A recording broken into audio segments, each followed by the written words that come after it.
नमस्कार, मैं उदय प्रताप सिंह। आप देख रहे हैं इंडिया न्यूज जॉय बांग्ला और आज एक बेहद खास अवसर है। जी हां, आज है इंडिया न्यूज जॉय बांग्ला का कॉन्क्लेव। आईटीवी नेटवर्क का परिवार लेकर आ रहा है हमारे बंगाल दर्शकों के लिए एक नया channel India news Joy Bangla. और आज इस नए चैनल के लिए यह खास कॉन्क्लेव का आयोजन किया गया है और हमारे जो प्रथम मेहमान हैं इस खास अवसर पर वह कोई और नहीं बल्कि राज्य के प्रथम सदस्य हैं। जी हां, पश्चिम बंगाल के राज्यपाल जगदीप धनखड़ जी जुड़ चुके हैं हमारे संग इस वक्त। जगदीप धनखड़ जी, बहुत बहुत स्वागत है आपका इंडिया न्यूज जॉय बांग्ला पर। आज ये नए चैनल का आगाज हो रहा है और आप हमारे प्रथम मेहमान हैं। बहुत बहुत स्वागत है आपका। उदय प्रताप जी, मैं आपका आभारी हूँ। उदय प्रताप जी, मैं आपको कह सकता हूँ without fear of contradiction, Calcutta जैसा कोई शहर नहीं है, पश्चिम बंगाल जैसा कोई प्रांत नहीं है। कोलकाता वास्तव में सिटी ऑफ जॉय है। बंगाल कल्चर का एपिसेंटर है। आप बंगाल के किसी भी हिस्से में चले जाइए, आपको वो देखने को मिलेगा जिसका मुकाबला दुनिया में आपको शायद ही कहीं मिले। आप सुंदरबन चले जाइए, चाहे दार्जिलिंग चले जाइए।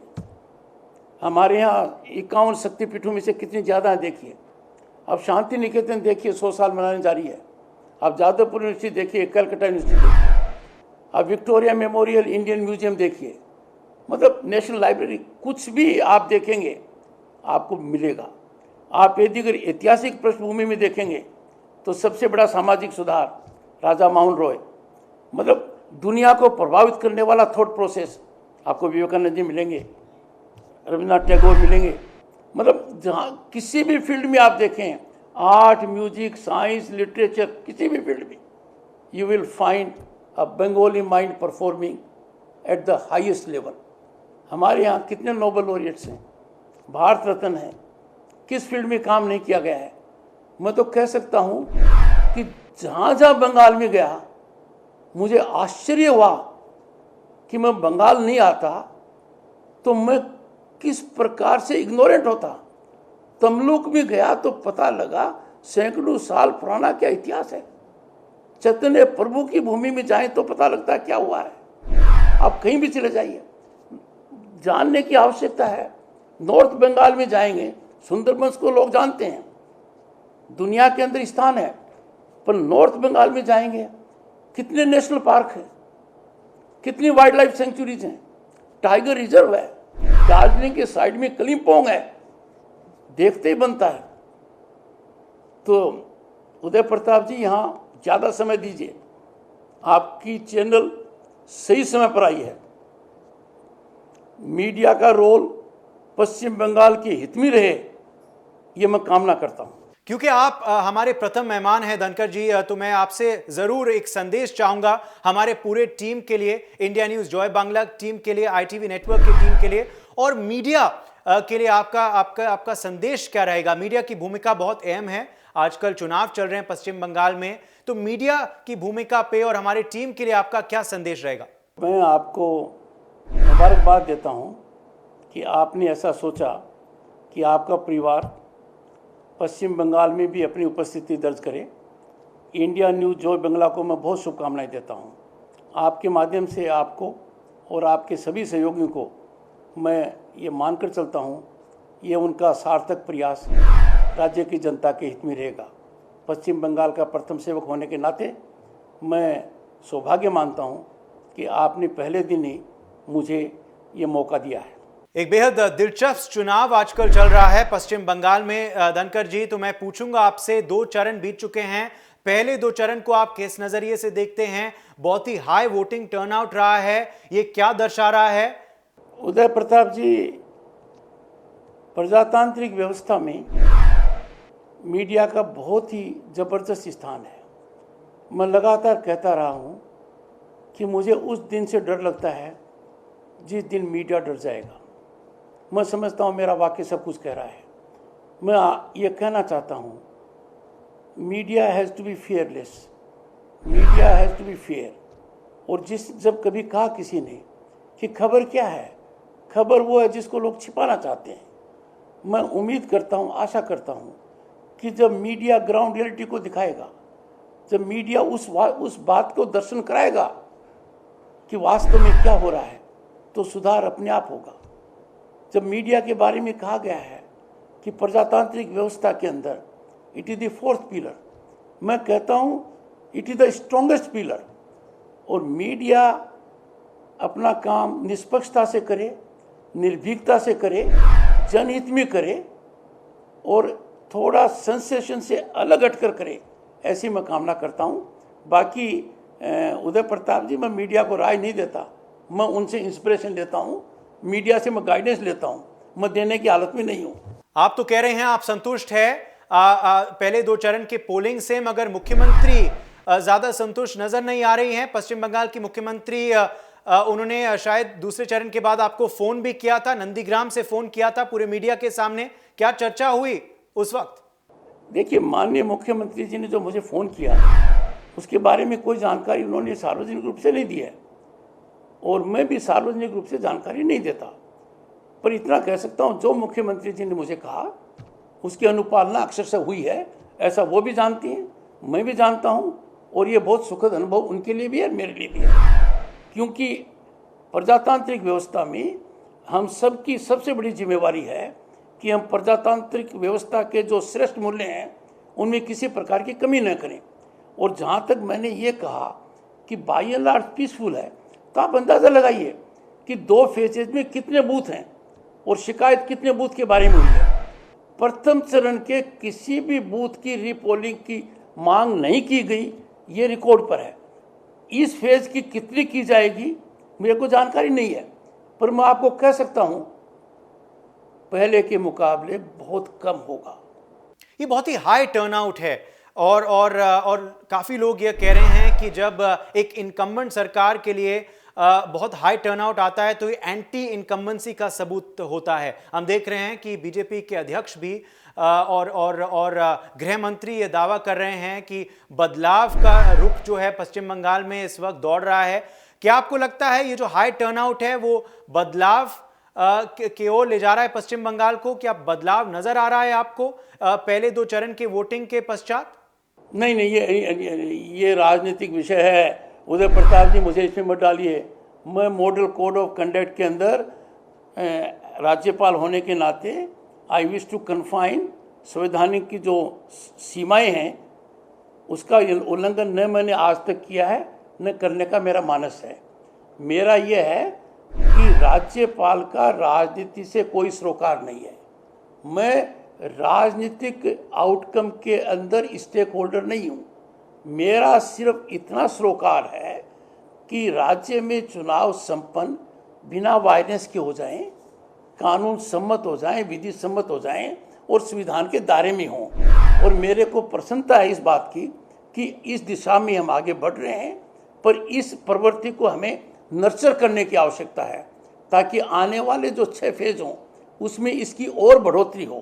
राजनीतिक विषय से मैं बहुत कोसों दूर रहना चाहता हूँ आज के दिन, और आपने शुरू में भी कहा था और आप भी इस बात में मेरी मदद करेंगे। मैं मानता हूं कि अभी इस वक्त मॉडल कोड ऑफ कंडक्ट जो है लागू है, तो आप ज़्यादा राजनीतिक सवाल का जवाब नहीं दे सकते इस वक्त। हम उसके बारे में चर्चा नतीजों के बाद ज़रूर करेंगे, मगर एक सवाल मैं ज़रूर पश्चिम बंगाल की हिंसा पे पूछूंगा कि बहुत सुर्खियों में रहा है।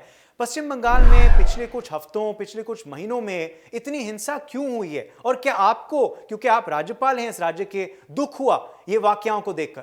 देखिए, इस विषय पर उदय प्रताप जी मैं इतना ही कहूँगा, हम चुनावी प्रक्रिया के बीच में प्रथम सेवक राज्यपाल का कुछ भी कहना ठीक नहीं होगा। मैं इतना आपको कहना चाहता हूँ कि 2 फेज में जो चुनाव प्रक्रिया हुई है वो बाई एंड लार्ज शांतिप्रिय हुई है, और इसके लिए मैं पहले भी कह चुका हूँ, सेंट्रल फोर्सेज, वेस्ट बंगाल की पुलिस और इलेक्शन कमीशन का डायरेक्शन सार्थक साबित हो रहा है। इससे ज़्यादा इस मौके पर मैं इंतजार करूंगा। आपकी चैनल शुरुआत हुई है 2 मई के बाद। उदय प्रताप जी, आप आइए, आपकी पृष्ठभूमि है, हम भी आपसे कुछ प्रश्न आपके स्कूल के बारे में करेंगे, दून के बारे में, आपके इलाके के बारे में करेंगे और लंबी चौड़ी चर्चा करेंगे अपने। आज के दिन मैंने शुरू में कहा है, मैं संविधान के द्वारा निर्धारित लक्ष्मण रेखा पार नहीं करता। नहीं मैंने की है। आपको भी कहूँगा कि 2 मई के बाद आपको कोई उदाहरण मिले मुझे कहिए, पर मॉडल कोड ऑफ कंडक्ट में मेरे ऊपर ज़्यादा ऑब्लिगेशन है कि मॉडल कोड ऑफ कंडक्ट में मैं वो बात करना तो ज़रूर पसंद करूँगा जहाँ आम मतदाता, आम नागरिक, आम सरकारी अधिकारी संविधान की अनुपालना करते हुए कानून के दायरे में रहकर इस बहुत बड़े उत्सव में अपनी भागीदारी दे। और आपके माध्यम से मैं उनको भी आह्वान करना चाहूँगा जो boys and girls first time voters हैं, वो भागीदारी दिखाएं। वो उनकी भागीदारी व्यवस्था के लिए अत्यंत महत्वपूर्ण है और मैं जानता हूँ वो निश्चित रूप से दिखाएंगे। चलिए, आपके राज्यपाल बनने के पश्चात के बाद जो कार्यकाल रहा है उस पर मैं एक सवाल ज़रूर पूछूंगा। 2019 में आपने शपथ लिया था, तब से लेके अब तक आपकी जो जर्नी रही है स्टेट में वो कैसी रही है? आपका कार्यकाल अब तक कैसे बीता है? उदय प्रताप जी, देखिए, जब मैं राज्य का प्रथम सेवक बना 30 जुलाई 2019 को, तो मुझे ये सौभाग्य मिला कि देश की आज़ादी के बाद जन्मा हुआ पहला व्यक्ति राज्यपाल बना है। तो मैंने कुछ मामलों के अंदर अपने आप को गहराई और चिंतन से लगाया और मुझे 3 बातें बहुत आवश्यक नज़र आई। पहली आवश्यक नज़र आई कि पश्चिम बंगाल एक बहुत महत्वपूर्ण प्रांत है, पर चुनाव को लेकर हमारी छवि के अंदर सुधार की भारी आवश्यकता है। और ये पराकाष्ठा पर तब पहुंच गया जब 2018 के पंचायत चुनाव हुए और 2019 के लोकसभा चुनाव हुए। 2 फेज हमने देखे हैं। मैं आपको कह सकता हूं बहुत बड़ा सुधार हुआ है। We are on a positive track. और जो आपने वोट परसेंटेज की बात की है, प्रथम फेज में भी और सेकंड फेज में भी वोटिंग परसेंटेज 84 से ज़्यादा है। पर आप इसको सिर्फ वोटिंग परसेंटेज तक सीमित मत रखिए, आप इसके क्वालिटेटिव एंगल पर जाइए। प्रथम फेज में और सेकंड फेज में किसी भी बूथ में किसी प्रकार की अनियमितता की बात अब तक नहीं आई है। ये बहुत महत्वपूर्ण मामला है। मतलब जो मतदान हुआ है वो ऑथेंटिक हुआ है। ये बहुत बड़ा क्वालिटेटिव एंगल है और इसके लिए मैं इलेक्शन कमीशन, प्रदेश की जनता को, CAPF को और बंगाल पुलिस को मुबारकबाद देता हूँ। लोगों ने छुटपुट की घटनाएं हैं, but by and large poll process peaceful रहा है और ये बहुत ही एक अच्छा रहा है। मैं आशा करता हूँ, उम्मीद करता हूँ और लोगों को आह्वान भी करता हूँ कि आने वाले 6 फेज़ों में हम इस बात को और आगे बढ़ाएं ताकि पश्चिम बंगाल का जो इमेज मेकओवर है वो निश्चित इस चुनाव से हो जाए। We deserve that image change over. तो इसको मैं इस दृष्टि से देखता हूँ। और धनखड़ जी, मैं ये भी ज़रूर पूछूंगा आपसे कि जो वर्तमान की मुख्यमंत्री है ममता बनर्जी, उनके साथ आपका रिश्ता कैसा रहा है पिछले कुछ महीनों और सालों में? क्योंकि हम अगली मुख्यमंत्री कौन रहेगा या रहेंगी ये तो हम नतीजों के बाद ही जानेंगे, ये तो मई के महीने में ही जानेंगे। मगर जो वर्तमान की मुख्यमंत्री है उनके साथ कैसा रिश्ता रहा है? मैं सुन रहा था, आप हमारे सहयोगी को बता रहे थे कि सबसे बढ़िया जो संदेश हैं कलकत्ता में वो मुख्यमंत्री के आवाज़ से ही आते हैं आपके लिए। मगर कुछ तनावपूर्ण लम्हे भी हमने देखे हैं आपके और मुख्यमंत्री के बीच में। तो आपका रिश्ता कैसा रहा है मुख्यमंत्री जी के साथ? नहीं, ममता जी से मेरे संबंध बहुत अच्छे रहे हैं और व्यक्तिगत रहे हैं। इसका अंदाज़ा आप कल की घटना से भी लगा सकते हैं। उन्होंने जो मेरे से बात की उन्होंने सार्वजनिक नहीं की। हमने आज तक, ममता जी और मैंने नहीं, हमारे बीच में जो बात हुई है उसको सार्वजनिक नहीं किया है, आज तक नहीं किया है। और आपके सहयोगी को मैंने क्यों कहा, ऋषभ को, मैं बता रहा था कि पश्चिम बंगाल के अंदर संदेश है, इस संदेश की बहुत वैरायटी है, रसगुल्ला की बहुत वैरायटी है, पर जो सबसे अच्छे मुझे आज तक लगे हैं वो माननीय मुख्यमंत्री जी के यहाँ से आते हैं। और ममता जी का सिलेक्शन इस मामले में इतना ज़बरदस्त है कि एक बार तो मुझे उनसे पूछना पड़ा कि माननीय मुख्यमंत्री जी आप कहाँ से खरीदवाती हैं बताइए, ताकि हम भी वहाँ से ही मंगवा कर और मित्रों को भेजें। और उनका जवाब इतना ज़बरदस्त था, आप मित्रों की लिस्ट भेजिए, पहुँच जाएगा। इससे आप अंदाज़ा लगा सकते हैं कि व्यक्तिगत स्तर के ऊपर हमारे संबंध सर्वश्रेष्ठ कैटेगरी में है। मुख्यमंत्री और राज्यपाल की हैसियत से मेरी शपथ का एक हिस्सा है, उनकी शपथ का दूसरा हिस्सा है। वो अपनी शपथ के अनुरूप काम करें, मैं मेरी शपथ के अनुरूप काम करूं, ये हमारे दोनों का दायित्व है। और चूंकि संविधान में मेरी शपथ कहती है कि मैं हर किसी को संविधान के दायरे में रखूं, तो मुझे उनको कई बार विवेचन संबंधी कोई बात कहनी पड़ सकती है। बाकी आवर रिलेशंस आर एक्सीलेंट। आखिरी दो सवाल मैं आपसे पूछूंगा जगदीप धनखड़ जी। एक तो आने वाले चरणों के बारे में क्या आपको उम्मीद है कि जैसे आप कह रहे हैं अब तक फ्री एंड फेयर पोलिंग हुई है पश्चिम बंगाल में, आने वाले चरणों में भी ऐसा ही रहेगा? और क्या आपको यही उम्मीद है कि बहुत से लोग आएंगे, वोटिंग टर्नआउट जो है वो पहले दो चरणों की तरह ही हाई रहने वाला है, बहुत लोग आएंगे अपना अपना मतदान करने के लिए?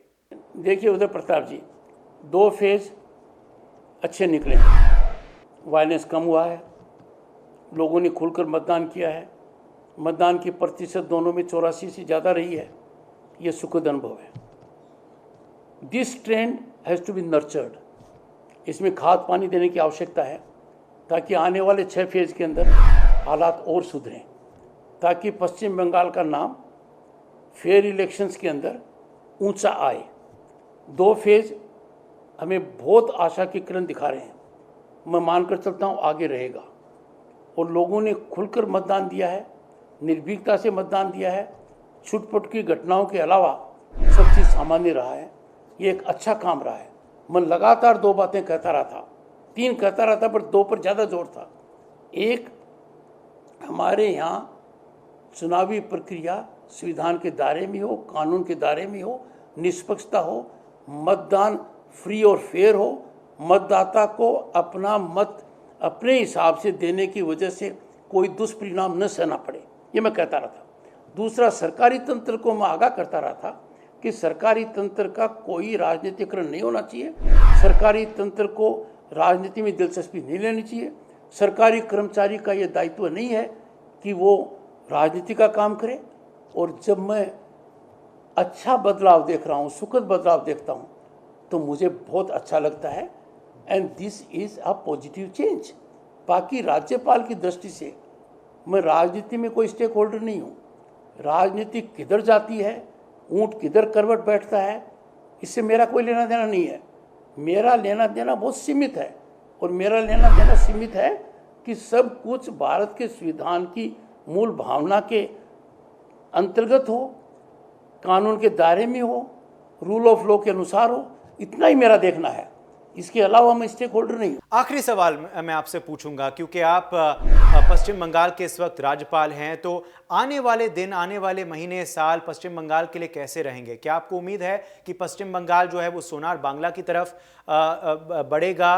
क्या आपको यह उम्मीद है कि देश में जो विभिन्न इस वक्त समस्याएं हैं, चाहे वो कोरोना का सेकेंड वेव क्यों ना हो, चाहे वो किसान मुद्दे को लेकर ये जो प्रदर्शन चल रहे हैं उनकी बात की जाए, या फिर अन्य मुद्दे जो हैं, क्या आपको उम्मीद है कि आने वाली सरकार जो है वो उन मुद्दों का समाधान करेगी? और पश्चिम बंगाल में आने वाले दिन कैसे रहेंगे आपके नज़रिए में?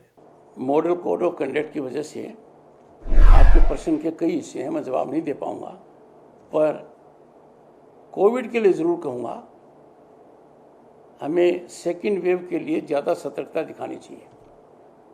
मैं सभी भाई बहनों से हाथ जोड़ कर आग्रह करूँगा कि हमें फटी गली में नहीं आना चाहिए। चलिए, आप जुड़े हमारे संग, बहुत बहुत शुक्रिया जगदीप धनखड़ जी, आप हमारे प्रथम मेहमान बने और आज आपने हमारे लिए वक्त निकाला, तो मैं आपको शुक्रिया अदा ज़रूर करता हूँ ITV नेटवर्क के बिहाफ पे। आप सबको बहुत बहुत शुभकामनाएं कि आपने इंडिया न्यूज़ जॉय बांग्ला की शुरुआत की है। बहुत बहुत शुभकामनाएं उदय प्रताप जी आपको और आपके सभी सहयोगियों को। नमस्कार। और हम यही कामना करते हैं कि आप इस काफ़ी मुश्किल वक्त में स्वस्थ रहें और सुखी रहें।